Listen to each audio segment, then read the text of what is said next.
Sir बेटे excuse.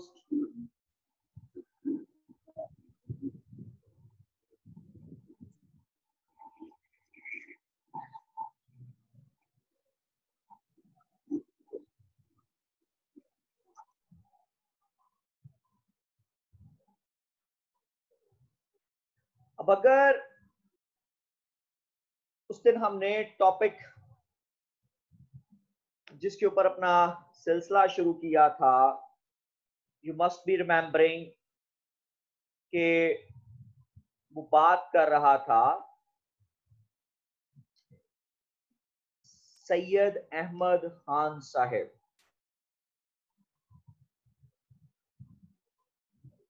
Syed Ahmad Khan साहब या अलीगढ़ मूवमेंट की बात हो रही थी।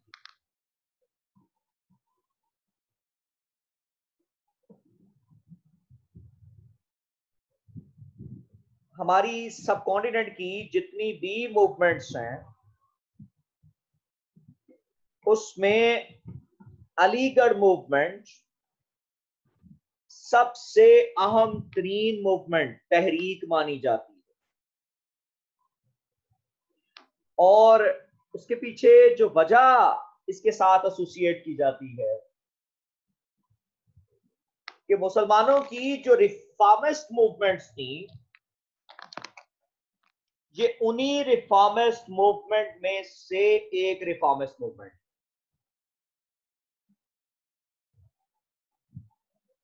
और इसके रूहे रवां जो थे वो सैयद अहमद खान साहब थे।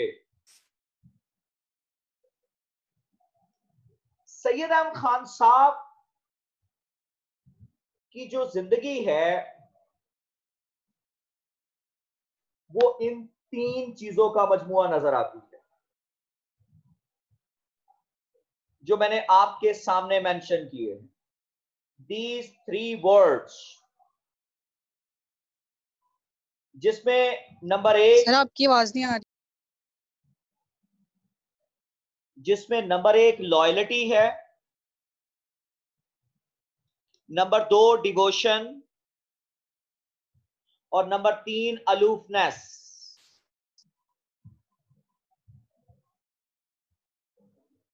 वासे, Yes, sir. Can you hear me?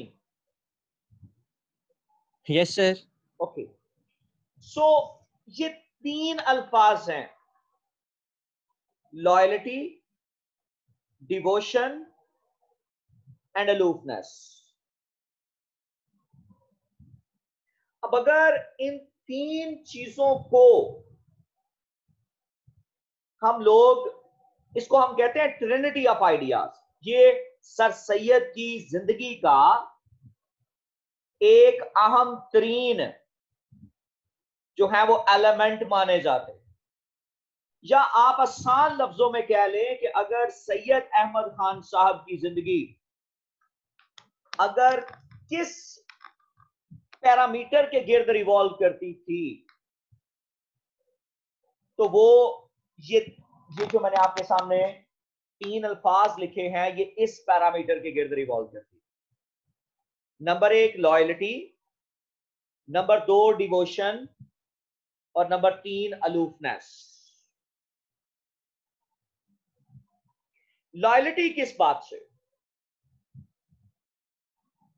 He was very much committed towards the Britishers, and he used to think that the Britishers are the Britishers were basically a source of blessing. ये blessing है एक तरह से for the people of subcontinent. कि if they couldn't have been here in subcontinent, there would have not been any development. कि यहां अगर वो ना होते तो यहां पर किसी किस्म की कोई तरक्की भी ना होती। अगर तरक्की हो रही है तो उसका क्रेडिट जो है वो ब्रिटिशर्स को जाता है, and that's why they should be staying here. कि उनको यहाँ और क्या क्या है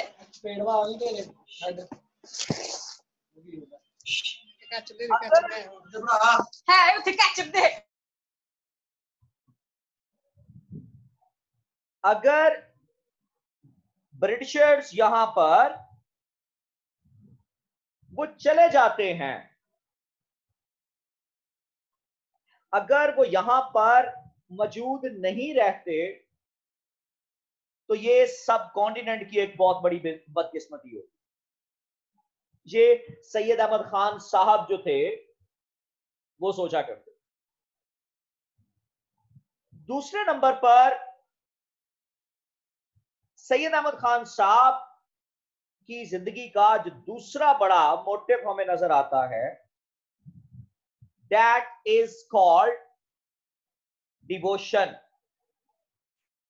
that we call the commitment, that we called. अब ये डिवोशन किस तरफ है, ये दो एंगल पर हम लोग जो है वो इसको जोड़ते हैं, लॉयल्टी एंड डिवोशन। ये दो आपस में कमिटेड हमें नजर आते हैं।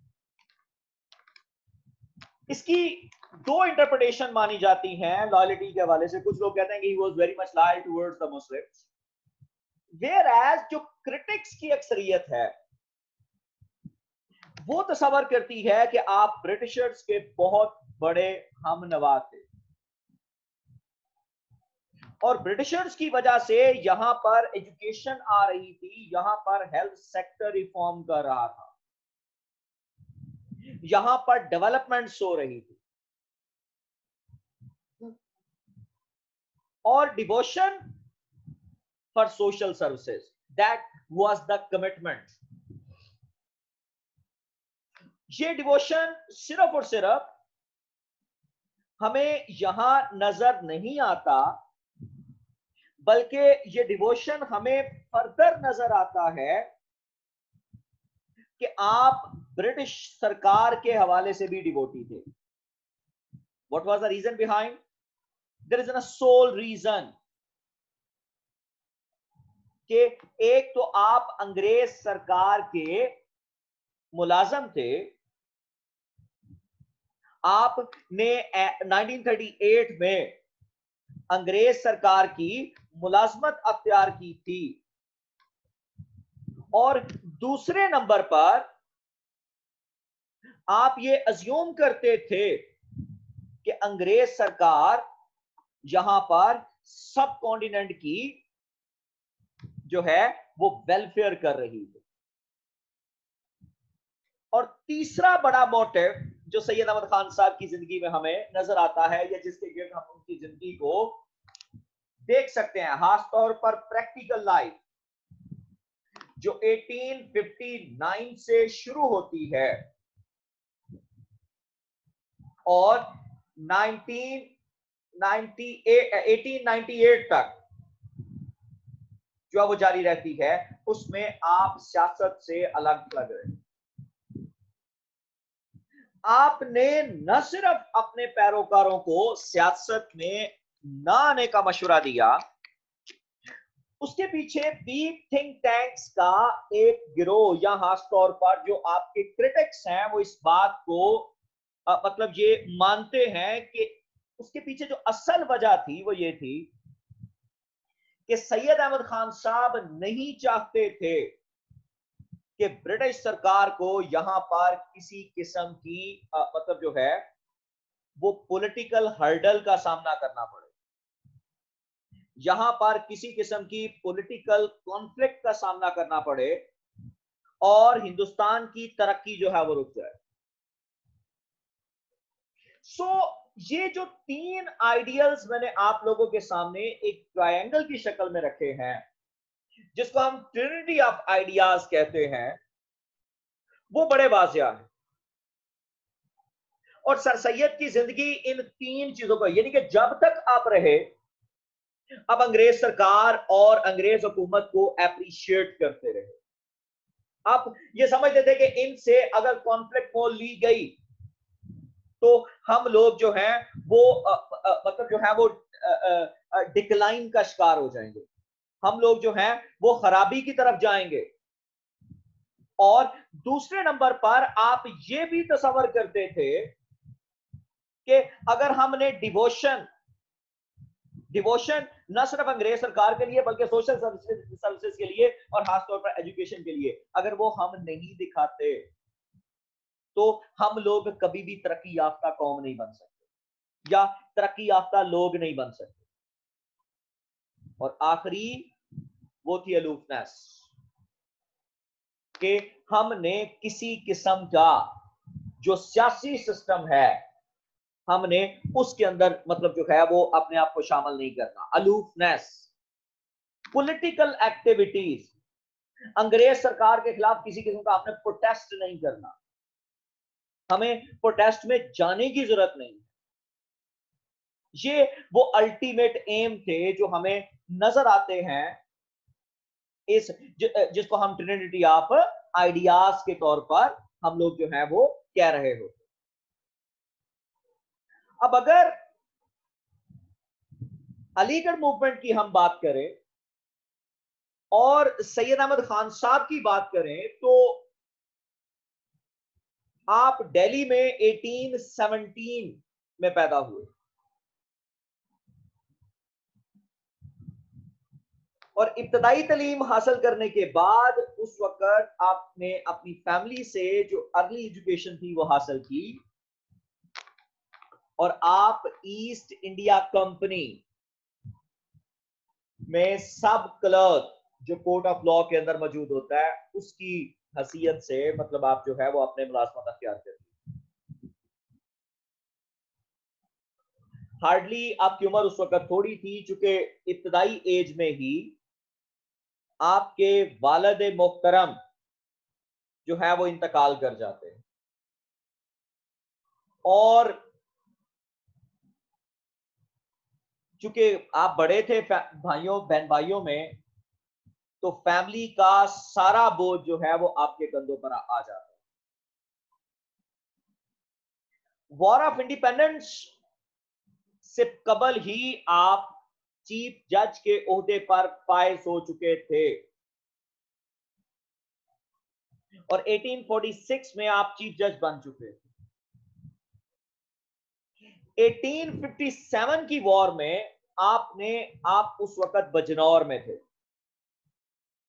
और जो 1857 की जंगे आजादी, इसको तो हम जंगे आजादी कहते हैं जबकि ब्रिटिशर्स इसको गदर बोलता है, वो कहता है ये हमारे खिलाफ बगावत थी।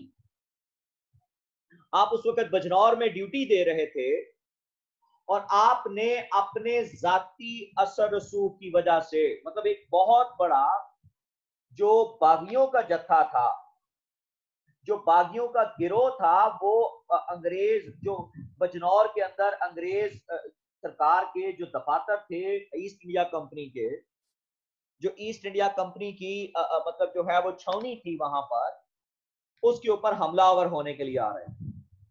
तो आपने रात के अंधेरे में उनको वहां से किश्ती के जरिए जो है वो फरार करवाया, ब्रिटिश वुमेन एंड चिल्ड्रन को। हत्ता कि उस वक्त जो कोई भी इन बागियों के हाथों में मतलब चढ़ जाता कि जनाब ये बंदा जो है वो साथ दे रहा है ब्रिटिशर्स का, तो उस वक्त उसकी अपनी जिंदगी भी मतलब जो थी वो खतरे में डाल दी जाती। और इस सर्विस की वजह से सैयद अहमद खान साहब को गवर्नर के तौर पर काम करने को कहा गया, लेकिन आपने इनकार कर दिया।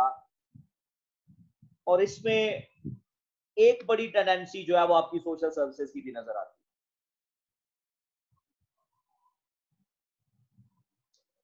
अब ये लफ्ज अलीगढ़ मूवमेंट क्यों कहा जाता है या तहरीके अलीगढ़ क्यों नाम दिया जाता है? ये जो मूवमेंट है ये कतई तौर पर वॉरियर्स वाली मूवमेंट नहीं थी। और जो हाल वॉरियर्स का 1857 में हुआ वो किसी से ढका छुपा नहीं था।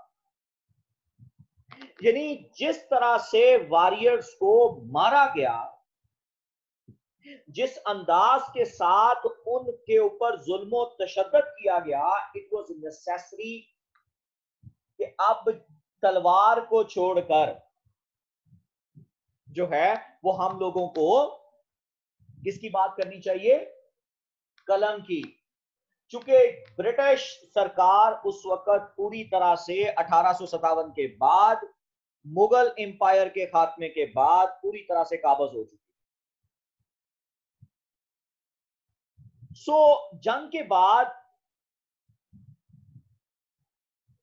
चूंकि इक्तदार मुसलमानों से छीना गया और दुनिया भर में यह असूल मौजूद है कि जिससे आप इक्तदार छीनते हो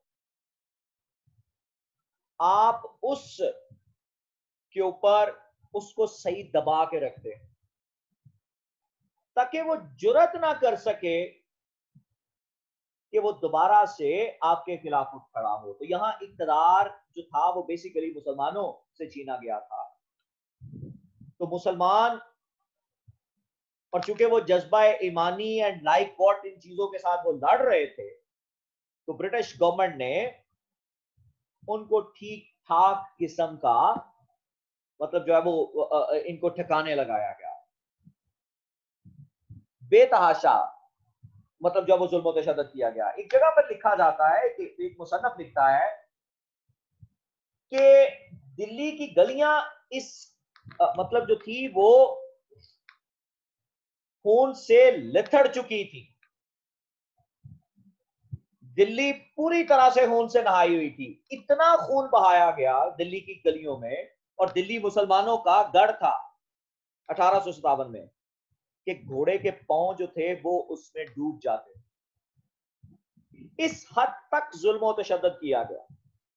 लेकिन यहां एक बात फिर मैं आप लोगों के साथ मतलब जो है वो कैटेगोरिकली मैं डिनाई कर देता हूं कि ये जुल्म सिर्फ और सिर्फ मुसलमानों के साथ हुआ। नो, आई एम सॉरी, ये इक्वल किया गया कि जो बागी था उसको ओपन जगहों के ऊपर मतलब जो है वो लटकाया गया। अब इस गदर की नाकामी में, इस जंग आजादी की नाकामी में, जहां बहुत से एलिमेंट्स थे, जहां बहुत से फैक्टर्स हमें नजर आते हैं, वहां एक और फैक्टर बहुत नुमाया था, और वो फैक्टर क्या था कि यहां के लोकल मुसलमानों ने या लोकल हिंदुओं ने भी ब्रिटिश सरकार का साथ दिया, ईस्ट इंडिया कंपनी का साथ दिया,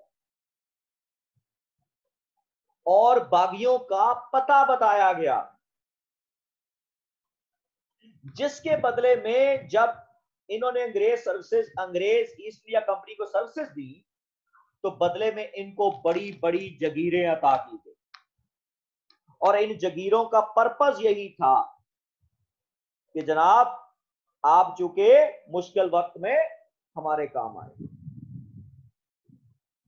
तो यहां जो ब्रिटिश, फिर दूसरे नंबर पर एक और बड़ा फैक्टर भी हमें यहां पर दिखाई देता है।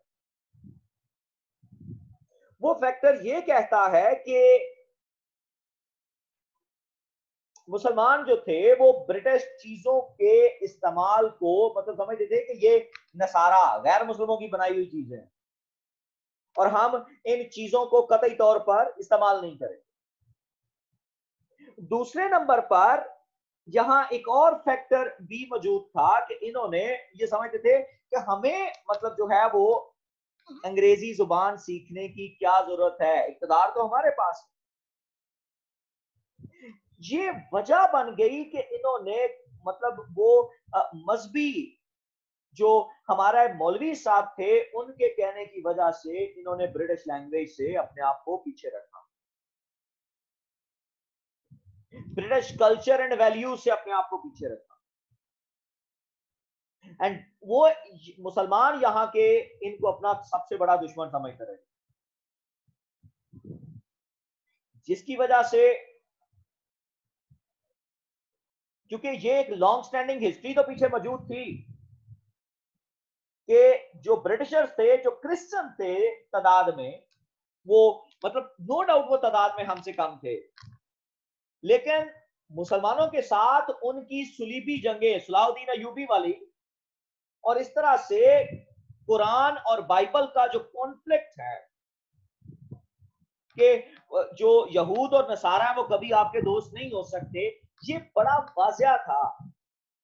और इनके दरमियान ये कॉन्फ्लिक्ट मतलब जो था वो तारीखी तौर पर मौजूद था। दैट्स व्हाई जब east India company Christians power में आए तो उन्होंने दो काम किए। एक, जो मुसलमान उनको बागी लगा उन्होंने उसको कत्ल किया। दूसरे नंबर पर जो बागी जो लोअर था, मतलब लोअर स्टार्ट ऑफ लाइफ से था, वो सिर्फ मुसलमान था या गैर मुसलमान,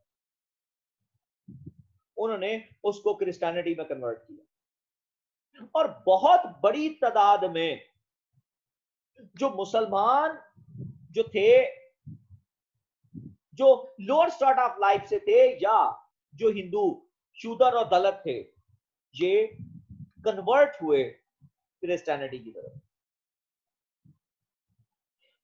इनके हवाले से यह भी माना जाता है कि ये समझते थे कि खुदा ने हम लोगों को इतनी बड़ी सल्तनत दी है और हमारा फर्ज बनता है कि हम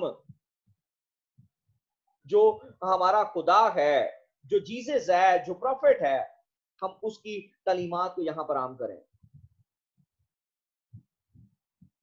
तो इस क्रूशियल वक्त में एक ऐसा लीडर दरकार था जो पैसिफिकेशन कर सके, जो बुनियादी तौर पर तलवार से बात ना करे, जिसकी दोनों जगहों पर से हो, जो हिंदुओं और मुसलमानों में अंग्रेजों और मुसलमानों के अंदर एक इत्मीनान की फिजा बांध सके। ये सिर्फ इत्मीनान की फिजा अंग्रेजों और मुसलमानों में नहीं हो, बल्कि सब कॉन्टिनेंट की जो लोकल कम्युनिटी है, इसके और ब्रिटिशर्स के दरमियान इत्मीनान को बहाल किया जा सके। और ईस्ट इंडिया कंपनी या अंग्रेज सरकार के खिलाफ जो बगावत हुई है, इसके आफ्टर मैथ्स, इसके नताइज को कम किया जा सके। जिसके नतीजे में सैयद अहमद खान साहिब जो हैं, वो पहले लीडर थे जो आगे बढ़े और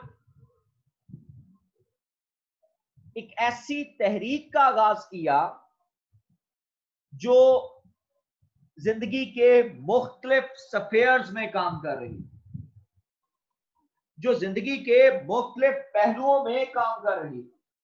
वो सिर्फ एक पहलू नहीं था कि वो सिर्फ एजुकेशनल थे, बल्कि आप रिलीजियस, सोशल, पॉलिटिकल सर्विसेज जो थे वो भी आप दे रहे थे। तो ये एक एंगल नहीं था, बल्कि ये मल्टी डायमेंशनल एंगल के ऊपर सैयद अहमद खान साहब का काम जो है वो हमें नजर आता है। अगर आप ऑब्जेक्टिव्स की बात करते हैं तो 3 मेजर ऑब्जेक्टिव्स जो हमें नजर आते हैं, वो पहले नंबर पर to build confidence between the government and the Muslims, कि मुसलमानों और हुकूमत के दरमियान इत्मीनान की फिजा को बहाल करना। नंबर 2, to persuade the Muslims to acquire modern knowledge and English language, कि मुसलमानों को इस बात पर कायल करना था कि वो जदीद जुबान, जदीद नॉलेज और अंग्रेजी जुबान सीख सकें। क्यों? क्योंकि अगर आपने ब्रिटिश सरकार से कम्युनिकेशन करनी है, अगर आपने ब्रिटिश सरकार के साथ किसी किस्म के डायलॉग्स करने हैं, तो ये आज़हद जरूरी है कि आपके पास मॉडर्न नॉलेज और इंग्लिश लैंग्वेज होनी चाहिए। अगर आपके पास ये मॉडर्न नॉलेज और इंग्लिश लैंग्वेज एग्जिस्ट नहीं करती तो आप उनसे कम्युनिकेट नहीं कर पाएंगे, फिर कम्युनिकेशन मुमकिन ही नहीं है। और तीसरे नंबर पर to hold back the Muslims from politics, कि मुसलमानों को सियासत में हिस्सा लेने से रोकना था। अब अगर जिस वक्त 1885 में इंडियन नेशनल कांग्रेस बनी तो उस वक्त आपने अपने रुफकाए कार को कहा था कि आप में से कोई भी बंदा जो है वो इंडियन नेशनल कांग्रेस में शामिल ना हो, चूंकि ये अंग्रेज सरकार की राह में रुकावट डालेंगे। हत्ता कि इंडियन नेशनल कांग्रेस जो है वो under the patronage of British सरकार बनी थी, उस वक्त के वायसराय ने खुद बनवाई, लेकिन सैयद अहमद खान साहब उसके मतलब जो है वो आप ना खुद शामिल हुए ना अपने रुफकाए कार को शामिल होने दिया। लेकिन हैरानगी की आपके लिए ये बात होगी कि उस वक्त भी कितने ज्यादा मुसलमान उस वक्त इंडियन नेशनल कांग्रेस का हिस्सा बने। और लास्ट हमें एजुकेशनल सर्विसेज नजर आती हैं जो सैयद अहमद खान साहब ने परफॉर्म की। सो ये वो ऑब्जेक्टिव्स थे जिनके ऊपर सैयद अहमद खान साहिब ने अपनी जिंदगी में काम किया, या जो उनके पैरामीटर्स थे जिनके ऊपर वो मतलब वो जिनके गिर्द वो रिवॉल्व करते थे। सो आगे हम लोग जो बात करेंगे इंशाल्लाह वो आपकी मुख्तलिफ डोमेन्स के अंदर सर्विसेज है।